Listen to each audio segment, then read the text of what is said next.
Queridos irmãos e irmãs, vamos entrar na liturgia do 33º domingo do tempo comum, ano litúrgico C.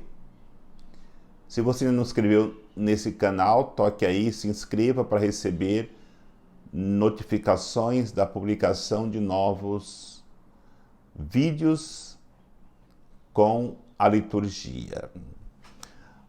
Os textos que nos são apresentados para reflexão, com leitura do livro do profeta Malaquias, capítulo 3, versículo 19 a 20. O salmo responsorial é o salmo 97. Como segunda leitura da segunda carta de São Paulo aos Tessalonicenses, capítulo 3, versículo de 7 a 12. O evangelho é o evangelho de São Lucas, capítulo 21, versículo de 5 a 19. O ano litúrgico é composto por 34 semanas comuns. E nós estamos refletindo no 33º domingo do tempo comum, ano litúrgico C. Portanto, no próximo final de semana, estaremos celebrando o 34º domingo e no último domingo comum do ano litúrgico, a Igreja celebra a festa de Cristo, Rei do Universo, encerrando assim o ano litúrgico. E depois, no primeiro domingo do Advento, iniciaremos um novo ano litúrgico, o ano A. E sempre nos finais de anos litúrgicos, a Igreja nos propõe para reflexão o tema da escatologia, o final dos tempos.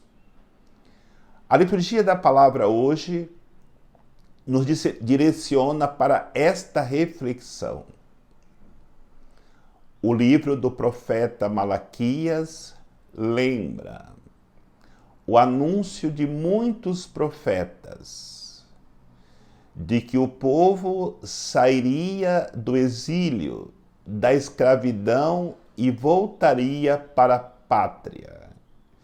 E de fato foi o que aconteceu. O povo não estava mais no exílio. E quando o profeta anunciava essa libertação, o povo sempre achou que ao voltarem para a pátria, tudo seria um mar de rosas. No entanto, de volta para a pátria, para Israel, eles perceberam que as dificuldades continuavam da mesma forma que eles tinham vivido antes de irem para o exílio. Os roubos, as brigas, falta de alimento, a incompreensão entre os irmãos, as dificuldades de se entenderem, e eles começam novamente a murmurar. E pior, o povo percebia que aqueles que eram mais rebeldes às leis de Deus, dava-se a impressão que era o que mais prosperavam. E questionavam em relação a essa realidade, perguntando: o que adianta servir a Deus, já que as pessoas ímpias prosperam mais do que aqueles que procuram viver a justiça. E é aí que entra o profeta Malaquias, que vai dizer: o Senhor virá como fogo terrível e devorará tudo aquilo que não está segundo o seu projeto de salvação. Quando o profeta diz que o Senhor virá e como fogo terrível devorará tudo aquilo que não está segundo o seu projeto de salvação, não é que Deus virá para destruir os homens, mas sim o mal que está no homem. Hoje, esta realidade se faz presente no nosso meio. Nos dá a impressão de que os ímpios prosperam e os justos são passados para trás. Na realidade, não é esta. Claro que compensa servir ao Senhor, mas quando a pessoa coloca a sua confiança neste mundo, na carne, vivendo a injustiça, mais cedo ou mais tarde, essa conta de impiedade chegará. E que essa conta não chegue depois que nós partirmos deste mundo, porque poderemos perder a salvação eterna. O alerta do fogo terrível é para que nós deixemos Deus queimar em nós tudo aquilo que não lhe pertence e trabalharmos com muito empenho na construção de uma vida nova, de um mundo novo e de o reino de Deus que nós somos chamados a construir no coração dos homens. Aquilo que São Paulo vai dizer na segunda leitura, na segunda carta aos Tessalonicenses. Muitos vivem vida ociosa, muito preocupados em não fazer nada, e quem não trabalha não deve também comer. Ou seja, se nós não trabalharmos na construção de uma vida nova, para que nessa vida nova possamos encontrar o caminho da eternidade, o caminho que nos leva a Deus, se não nos esforçarmos construindo um mundo novo, para que esse mundo que jaz no pecado, no mal, caia por terra e um mundo novo de cristãos floresça, nós jamais poderemos viver a esperança de um mundo restaurado e, consequentemente, depois a paz de Israel, a Israel celeste, onde nós caminhamos, como vai dizer um dos prefácios da missa, pressurosos para a vida eterna. Agora, as realidades de mundo que vivemos não nos ajudam a trilharmos este caminho. E exatamente é isto que Jesus quer nos ensinar no Evangelho de hoje. A primeira reflexão é quando os discípulos olham a beleza do templo, com belíssimas pedras dentro da sua arquitetura, as grandes ofertas feitas por aqueles que tinham condições. Jesus vai alertá-los: não ficará pedra sobre pedra. Mais do que nunca, hoje nós vivemos esta realidade, porque nós nos encantamos com a beleza externa e pouco valor damos para a beleza interior. Como nós nos encantamos com a tecnologia de hoje, como nós nos encantamos pela beleza que se constrói hoje através de realidades que não demonstram o que é real. Um Photoshop, uma realidade de filmes que mostra ficção, uma beleza fictícia, e assim tantas realidades que nos encantam.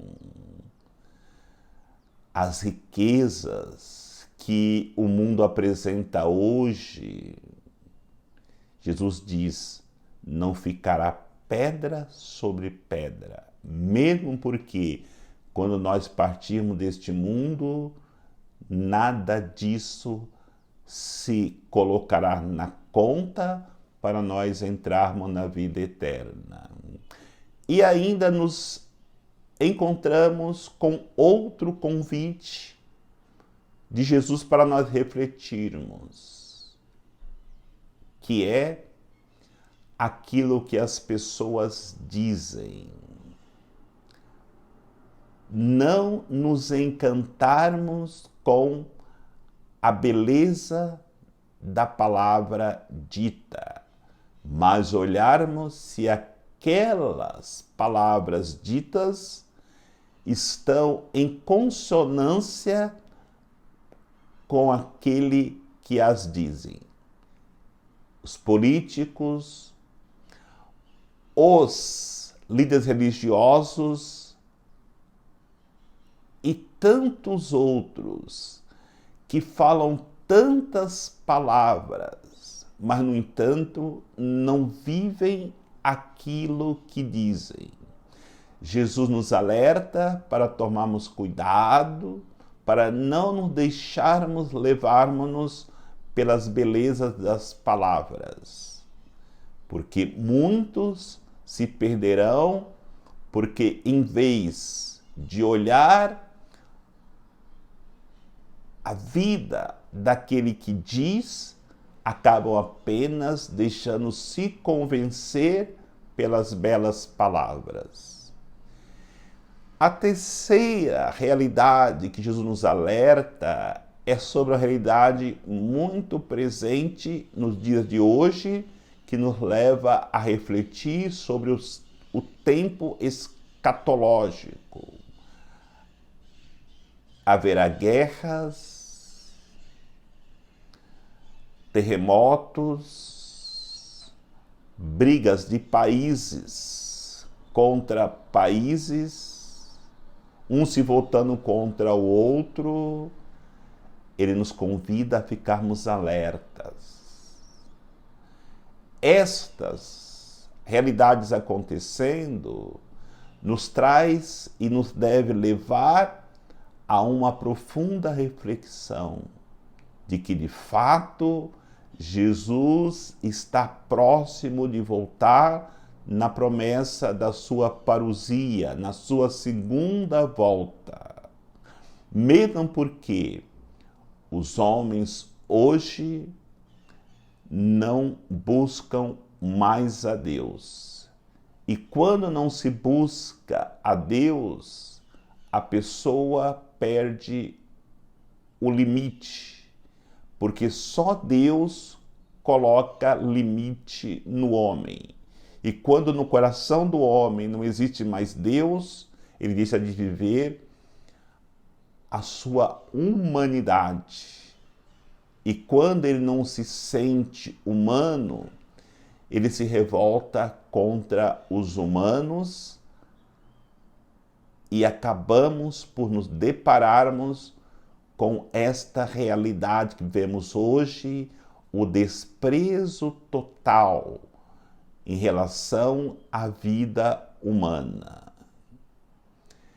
E uma quarta reflexão que nós somos chamados a fazer no Evangelho de hoje é quando Jesus diz que se levantarão contra nós que somos cristãos e que nós não devemos preparar a nossa defesa por nós mesmos, porque Deus, pelo Espírito Santo, nos inspirará para falarmos palavras que desconcertarão qualquer inimigo. De fato, hoje somos perseguidos até por um sinal cristão que nós carregamos. Temos que tolerar leis que são contra a palavra de Deus, contra o direito divino. E muitas vezes queremos comprar esta luta com as nossas forças. Nós precisamos nos fortalecermos em Deus para que Ele nos ensine a agir de maneira correta, na hora correta, para que possamos derrotar todos os inimigos que se levantarão nesse tempo escatológico, para que nós possamos assim anunciarmos Jesus, que é tão perseguido, para que o mundo possa viver sem Deus. Mas no momento que os cristãos se levantam e testemunham Jesus, esses inimigos que querem calar o nome de Jesus não poderão. E a única vontade de Jesus nesse tempo escatológico é destruir o mal para que todo ser humano encontre a salvação, porque o tempo está terminando. Jesus voltar e levar-nos para a eternidade com Ele. Se nós permanecermos fiéis até o fim, seremos salvos, não porque somos bons, mas pela misericórdia de Deus, que quer, ao chegar ao fim dos tempos, salvar toda a alma e conceder-lhes a vida eterna. Que Deus nos abençoe, em nome do Pai, do Filho e do Espírito Santo. Amém.